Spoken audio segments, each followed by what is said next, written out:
Kasunod ng panawagan sa kanya ni Liberal Party Standard Bearer Mar Rojas na mag-usap, muling nanindigan sa Senadora Grace Poe sa kanyang meeting de avance sa Plaza Miranda kagabi na hindi siya susuko sa nasimulan ng laban.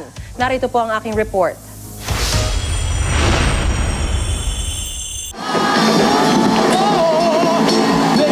Sa tribal rendition ng isa sa mga theme song ni Senadora Grace Poe na Bagong Umaga, sinimula ng meeting de avance ng Team Galing at Puso sa makasaysayang Plaza Miranda kagabi. Sa huling pagkakataon, bago ang eleksyon, inilatag ng partido ang kanilang plataporma. Si Poe sinabing bukas siya sa pagkakaisa. Mga kababayan, naniniwala ako na kailangan magkaisa tayo. Naniniwala ako sa unity.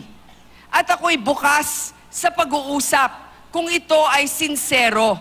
Pero muling giit ni Poe, di siya uurong sa laban. Kung ang pag-uusapan natin ay para ako ay sumuko, kung pag-uusapan natin ay para isuko ko ang mga pangarap ninyo at aking paninindigan, ay wag na lang tayong mag-usap. Ipinaalala rin ni Poe sa kanyang mga taga-suporta kung paano siya pinukol ng administrasyon ng kaliwat kanang kaso noon. Kung naalala ninyo, sila rin naman ang nagsampa ng kaso laban sa akin.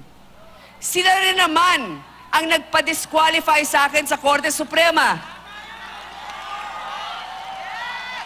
Nung hindi gumana yon at ako'y tumakbo, ngayon nakikita nila may banta sa kabila, may banta raw sa ating demokrasya. Kaya kailangan ako ay umatras.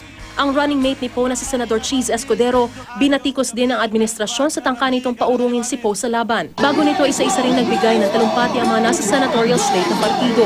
Tinapos naman ang meeting de avance sa pagsindi ng kandila at isang ecumenical prayer na pinangunahan ng mga bata.